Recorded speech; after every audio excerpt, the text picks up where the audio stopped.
दोस्तों, आज जो मूवी मैं आपके सामने लाने जा रहा हूँ उसको कमजोर दिल के लोग तो बिल्कुल ना देखें। मूवी की शुरुआत ही आपको बार बार इशारा करेगी कि आगे और भी बहुत कुछ होना है, यहीं रुक जाओ, लेकिन आप ऐसा नहीं कर पाओगे। इन शॉर्ट, आपका दिमाग तो आपको समझाएगा कि आगे मूवी नहीं देखनी, लेकिन दिल नहीं मानेगा। मूवी तमिल इंडस्ट्री को बिलोंग करती है और एक ऐसे टॉपिक पर बनी है जिसे अगर आपने थिएटर में एक्सपीरियंस कर लिया तो कई रातों तक आपको नींद नहीं आएगी। तो चलिए अब बिना देरी किए शुरू करते हैं आज की ये मूवी, जिसका नाम है विदुथलाई, जिसका हिंदी में मतलब होता है मुक्ति, यानी कि आजादी। मूवी की शुरुआत में हमें बताया जाता है कि 80 के दशक में तमिल सरकार पूरे प्रदेश में विकास करना चाहती थी, जिसकी वजह से वो गाँव में जाकर लोगों से उनकी जमीन का अधिग्रहण कर रही थी और साथ में जंगलों को भी काट रही थी। लेकिन तमिल समुदाय के कुछ लोग इससे खुश नहीं थे। वो चाहते थे कि गांव और शहरों का विकास तो हो, लेकिन उसमें जंगलों और बाकी जीवों को कोई नुकसान न पहुंचे। पर सरकारी लोग ऐसा नहीं सोचते थे और इसी विरोधाभास के बीच कई गांव के लोग आपस में इकट्ठा हुए और एक संगठन की शुरुआत हुई, जिसका नाम उन्होंने रखा तमिल पीपल आर्मी यानी टीपीए। उस वक्त टीपीए में कई गाँव और शहरों के लोग मौजूद थे जो पुलिस से आए दिन मुठभेड़ करते रहते थे। टीपीए के सभी लोग सरकार के खिलाफ रहते थे और उसके हर फैसले का विरोध करते थे। इस तरह जब लंबे समय तक कोई रास्ता नहीं निकला तो सरकार ने धर्मापुरी शहर के पहाड़ों में एक मिनरल कंपनी को माइनिंग का कॉन्ट्रैक्ट दिया। सरकार ने ये भी ऐलान किया कि इसमें सभी गांव वालों को नौकरी मिलेगी और पहाड़ी इलाकों में विकास भी होगा। लेकिन टीपीए के लोग इसके लिए भी राजी नहीं हुए, क्योंकि उनका मानना था कि पहाड़ों में माइनिंग करने का मतलब प्रकृति से खिलवाड़ करना है। वो कहते थे कि आप सड़क बनाओ, अस्पताल बनाओ, स्कूल बनाओ, लेकिन किसी भी कंपनी को यहाँ मत लाओ। ये सब काफी सालों तक चलता रहा और धीरे धीरे सारी कंपनी टीपीए के डर से प्रदेश को छोड़कर भागने लगी, क्योंकि टीपीए के लोग आए दिन कंपनी के लोगों से लड़ते और उनको वहाँ से जाने की धमकी देते। इस बीच पुलिस और टीपीए के बीच भी कई बार गोलाबारी भी हुई, जिसमें कभी पुलिस के लोग मारे जाते तो कभी तमिल पीपल आर्मी के। इसलिए मजबूरन सरकार ने टीपीए से निपटने के लिए एक स्पेशल पुलिस यूनिट की शुरुआत की, जिसका काम था टीपीए की एक्टिविटीज को रोकना और गाँव वालों को सरकार के पक्ष में करना। दिन बीतते गए, पुलिस टीपीए को पूरी तरह से काबू नहीं कर पाई। इसका उल्टा वो आए दिन गांव वालों को मारते पीटते और उनसे टीपीए के लीडर का पता पूछते, जिसका नाम था पेरुमाल। टीपीए की एक्टिविटीज को कम होता देख सरकार ने उस माइनिंग प्रोजेक्ट के लॉन्च की डेट फिक्स कर दी। पर उन्हीं दिनों धर्मापुरी आ रही एक ट्रेन में ब्लास्ट हो जाता है और ट्रेन के डब्बे एक ब्रिज के ऊपर से नीचे गिर जाते हैं और यहीं से होती है इस मूवी की शुरुआत। ब्लास्ट इतना तेज हुआ था कि कई लोगों के हाथ और पैर उनके शरीर से अलग हो गए थे। कई लोगों के परिवार वाले ऑन स्पॉट डेड हो गए थे तो कुछ अकेले दर्द में तड़प रहे थे। डायरेक्टर ने इस सीन को इतने बेहतरीन तरीके से फिल्माया है कि आपको लगेगा आप वही हैं और ये सब सच में हो रहा है। फिल्म में ये सीन बिना किसी कट के पूरे 7 से 8 मिनट तक चलता है, जिसको आप YouTube पर भी देख सकते हैं। खैर, ब्लास्ट के वक्त घायलों को देखने वहाँ के मिनिस्टर आते हैं। लोग उनको देखकर मदद की गुहार लगाते हैं, लेकिन इतने सारे लोगों को देखकर मिनिस्टर का दिमाग भी चकरा जाता है। अगले दिन इसी ब्लास्ट की खबर अखबार में छपती है, जिसमें इसका जिम्मेदार टीपीए के लीडर को ही बताया जाता है, जिसे आज तक किसी ने नहीं देखा। चीफ सेक्रेटरी प्रेस कॉन्फ्रेंस करते हैं और मीडिया से कहते हैं कि ये मामला बेहद सेंसिटिव है, इसलिए आप लोग बहुत सोच समझकर इसके बारे में लिखें। चीफ ऐसा इसलिए कहता है क्योंकि मीडिया का एक तबका टीपीए की मांग को जायज करार देता था और एक तबका उनके खिलाफ लिखता था। चीफ कॉन्फ्रेंस में भी कहता है कि हम टीपीए के लीडर पेरुमाल को जिंदा या मुर्दा पकड़ कर ही रहेंगे। इसके बाद सीन शिफ्ट होता है एक बस में, जिसमें बैठकर कुमार नाम का आदमी पुलिस स्टेशन जा रहा था, क्योंकि उसका सिलेक्शन पुलिस की उसी स्पेशल फोर्स में हुआ था जो टीपीए की रोकथाम के लिए बनाई गई थी। लेकिन जिस बस में वो जा रहा था उसको अचानक से कुछ पुलिस वाले रुकवा लेते हैं, जिसमें से 2 आदमी फौरन निकलकर भागते हैं। पुलिस एक को गोली मार देती है और दूसरे बूढ़े आदमी को गिरफ्तार कर लेती है। बाद में हमें पता चलता है कि वो लोग टीपीए के आदमी थे। खैर, पहले ही दिन खून खराबा देखकर कुमार थोड़ा अनकंफर्टेबल हो जाता है और अपनी ड्यूटी ज्वाइन कर लेता है। यहाँ हम देखते हैं उस स्पेशल यूनिट के लीडर राघवेंद्र को, जो बाकी हवलदारों को डांट रहा होता है। वो उनको बोलता है कि तुमने उसको गोली क्यों मारी? अगर उसे गिरफ्तार कर लेते तो कुछ न कुछ सबूत हाथ लग जाते। ये बूढ़ा आदमी हमारे किसी काम का नहीं है। इसके बाद अगले दिन एक हवलदार कुमार को लेकर उन सभी चेक पोस्ट का रास्ता दिखाने लगता है जहाँ उसे रोज जाकर खाना पहुँचाना था, क्योंकि कुमार इस यूनिट में एक ड्राइवर की पोस्ट पर काम करने के लिए सिलेक्ट हुआ था।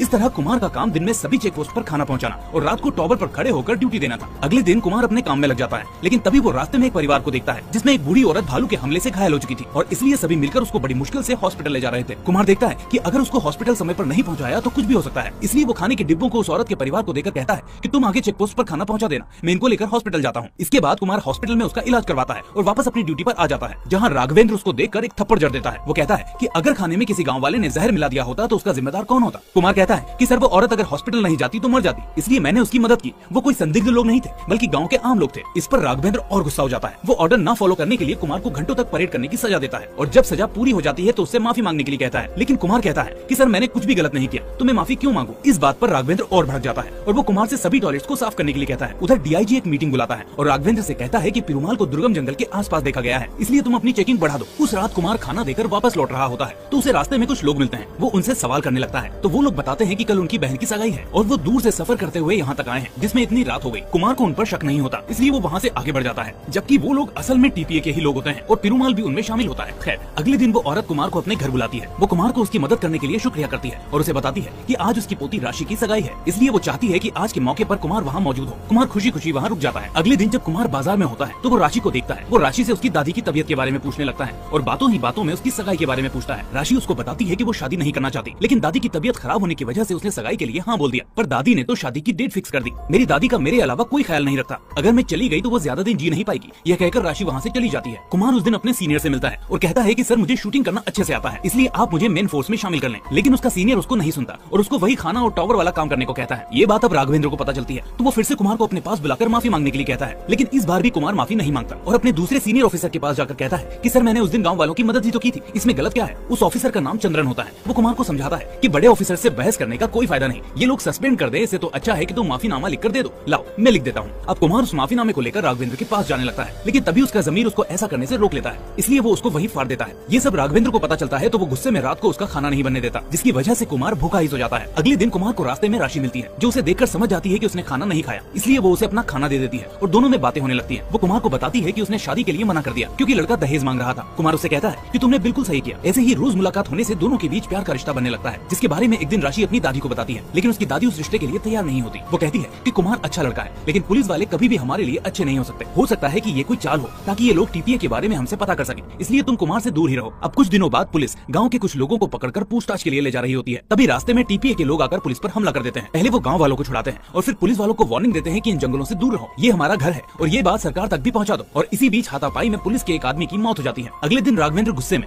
गांव के चप्पे चप्पे को निशाना बनाकर टीपीए और पीरामल को ढूंढता है, लेकिन उसको कुछ नहीं मिलता। वहीं एक लड़की जब पुलिस वालों से डरकर अपने घर से भाग रही होती है तो एक पुलिस वाला उस पर गोली चला देता है, जिससे वो लड़की घायल हो जाती है। कुमार देखता है कि वो लड़की निर्दोष है, इसलिए वो राघवेंद्र से कहता है कि सर इसको हॉस्पिटल ले चलते हैं, ये अभी जिंदा है। इतने में उस लड़की की माँ आकर राघवेंद्र को उल्टा सीधा बोलने लगती है, जिसके बाद पुलिस वाले उसको पीटने लगते हैं। अब उस लड़की की मौत का पता न चले इसलिए पुलिस वाले उसको वही जंगल में जला देते हैं, पर कहते हैं ना सच छिपाए नहीं छिपता, इसलिए ये खबर अब चीफ सेक्रेटरी तक पहुंच जाती है और उस पर मीडिया और विपक्षी पार्टी के दल का दबाव आने लगता है। इसलिए वो फाइनली एक अव्वल दर्जे के ऑफिसर को उस इलाके में भेजने की तैयारी करता है, जिसका नाम होता है सुनील। सुनील का रिकॉर्ड पुलिसिया विभाग में काफी अच्छा होता है। उस गाँव में पहुंचकर वो देखता है कि राघवेंद्र ने कई गाँव वालों को बंदी बना रखा है और उनके साथ मारपीट करता है। वो उसको समझाता है कि अगर हमें पिरूमाल को पकड़ना है तो इन गाँव वालों को अपने भरोसे में लेना होगा, इसके लिए हमें इन पर अत्याचार नहीं बल्कि अपना आचार बदलना है। इसलिए सुनील इसका उदाहरण देने के लिए अपनी पूरी टीम को लेकर गाँव के एक फंक्शन में चला जाता है जहाँ सभी देवी की पूजा कर रहे होते हैं। वहाँ पहले वो कुछ पैसे दान करता है, फिर सभी गाँव वालों से कहता है कि जैसे आज इस गाँव में लाइट आई है वैसे ही स्कूल और हॉस्पिटल भी आएंगे। जरूरी है कि आज हम अपने बच्चों के फ्यूचर के बारे में सोचें, उनकी नौकरी कैसी लगेगी, उनका विकास कैसे होगा, और इसके लिए सरकार कुछ करना चाहती है तो आप टीपीए का साथ मत दीजिए, आप हमारा साथ दीजिए, हम आपकी पूरी मदद करेंगे। अगले दिन कुमार किसी काम से बाजार जाता है जहाँ उसे वही लोग मिलते हैं जो उसे उस रात को मिले थे। वो उनसे पूछताछ के सिलसिले में बात करने की कोशिश करता है, लेकिन वो उसको पहचानने से इनकार कर देते हैं। वो देखता है कि उसमें वो आदमी भी है जिसने उस रात को अपने मुंह पर कपड़ा डाले हुए था। वो हैरान हो जाता है कि ये आदमी मुझे पहचानने से मना क्यों कर रहे हैं। वो समझ जाता है कि लोगों के अंदर टीपीए के लोगों का बहुत खौफ है, इसलिए वो वहाँ से चला जाता है। वहीं सुनील कुछ गाँव वालों को पकड़कर टॉर्चर करता है ताकि वो सच बोल सके, और इसी बीच एक बूढ़ा आदमी उन्हें पिरूमाल का हुलिया बताता है और उसका स्केच बनवाता है। इतने में वहाँ कुमार पहुँच जाता है और वो देखता है कि ये स्केच वाला आदमी तो उन्हीं लोगों में से एक है जिन लोगों से वो अभी मिलकर आ रहा है। वो समझ जाता है कि वो लोग पिरूमाल के ही आदमी थे और पिरूमाल भी वहाँ मौजूद था। कुमार ये बात चंद्रन को बताता है, लेकिन चंद्रन उससे कहता है कि वो ये बात किसी भी दूसरे ऑफिसर को तब तक ना बताए जब तक वो उसको ना कहे। इसके साथ ही वो उसको एक कहानी सुनाता है कि एक बार पुलिस गांव के कुछ लोगों को पकड़ कर ले आई थी, जिसके बाद पिरूमाल और उसके आदमी पुलिस स्टेशन में आए और एक पुलिस वाले को जान से मार दिया था, जबकि वो बार बार कह रहा था कि मेरी बेटी का जन्म अभी अभी हुआ है, मैंने उसको देखा तक नहीं है, मुझे मत मारो। लेकिन पिरूमाल ने उस पर कोई दया नहीं दिखाई और उसको मार दिया। इसी बीच हमें पता चलता है कि चंद्रन भी असल में टीपीए से मिला हुआ होता है। असल में वही पुलिस की सारी खबर पिरूमाल को देता था, जिसकी वजह से कोई इसको पकड़ नहीं पाता था। खैर, कुमार ये बात सुनकर चंद्रन की बात मान लेता है और राघवेंद्र को कुछ नहीं बताता।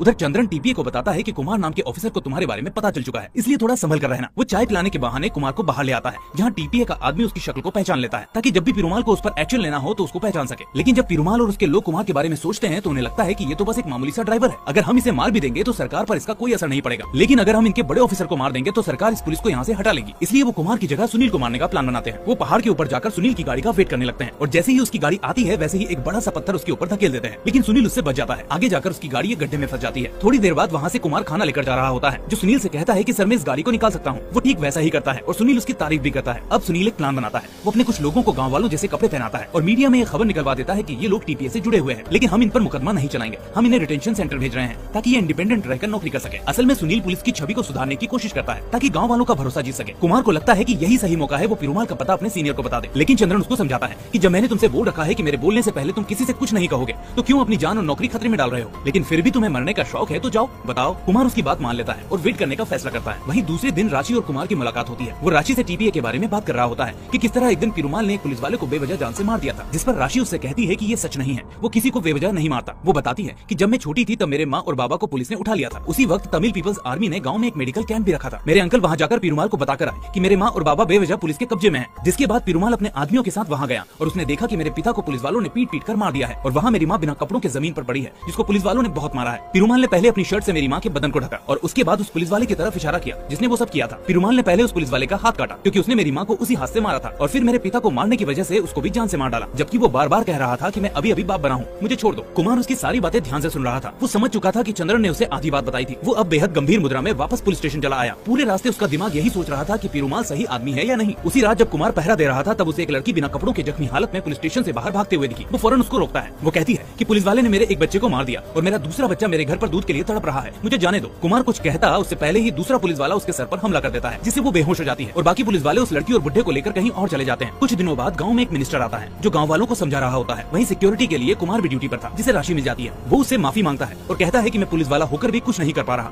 लेकिन मैं तुम्हारा साथ कभी नहीं छोड़ूंगा। अगले दिन वो तारीख होती है जब उस माइनिंग के प्रोजेक्ट का उद्घाटन होता है, इसलिए वहाँ काम शुरू हो जाता है। हालांकि पुलिस को वहाँ सुरक्षा के लिए तैनात किया गया था, लेकिन उसका कोई भी फायदा नहीं होता। टीपीए के लोग वहाँ आकर पुलिस को घेर लेते हैं और कहते हैं कि हमारे जंगलों को हमसे कोई नहीं छीन सकता। इतने में वो वहाँ एक बॉम्ब ब्लास्ट कर देते हैं, जिसमें 4 पुलिस वाले ऑन स्पॉट मारे जाते हैं। अब ये बात सीनियर ऑफिसर सुनील को पता चलती है और उसका पेशेंस खत्म हो जाता है। वो सभी से कहता है कि तुम्हें जिस पर भी शक हो उसको पकड़ कर ले आओ और अगर वो ना आए तो उसे वहीं गोली मार दो। पुलिस वाले ठीक ऐसा ही करने लगते हैं। वो एक एक करके सभी गाँव वालों पर हमला कर देते हैं। तभी एक पुलिस वाला सुनील से कहता है, सर टीपीए के लोगों की कुछ फैमिली गाँव में ही रहती है, इसलिए हमें उन पर भी कार्रवाई करनी चाहिए। सुनील फौरन उनको पकड़ने का आदेश देता है और ये खबर चंद्रन टीपीए तक पहले ही पहुंचा देता है। उसी रात गांव के हालात को देखते हुए राशि अपनी दादी के साथ दूसरे गांव के लिए निकल रही होती है, लेकिन उसकी दादी के पास पैसे नहीं होते, इसलिए वो अपनी सहेली से पैसे लेने जाती है जिसको उसने उधार दे रखे थे। वो राशि से कहती है कि मैं अभी आती हूँ, तुम यही रहना और कहीं मत जाना। लेकिन काफी देर होने तक उसकी दादी वापस नहीं आती और अगले दिन राशि को उसकी सड़क पर लाश मिलती है। देखने से पता चलता है कि पुलिस ने उसकी दादी के कपड़े उतारकर उनकी पिटाई की और जान से मार डाला। कुमार को जब ये पता चलता है तो वो गाँव में जाकर अफसोस करने लगता है, लेकिन लोग उसको भी काफी कुछ बोलते हैं क्योंकि वो भी एक पुलिस वाला था। दूसरी तरफ पुलिस वाले अब सुनील के कहने पर सभी गाँव वालों को गिरफ्तार करने लगते हैं। इस वजह से कई औरतें अपने बच्चों को घर पर अकेला ही छोड़कर पुलिस वालों के साथ चली आती हैं ताकि उनके बच्चे सुरक्षित रहें। उन औरतों में राशि भी होती है जिसको कुमार देख लेता है। वो फौरन चंद्रन के पास जाकर मदद मांगता है और कहता है कि वो लड़की निर्दोष है, वो उसे पर्सनली जानता है,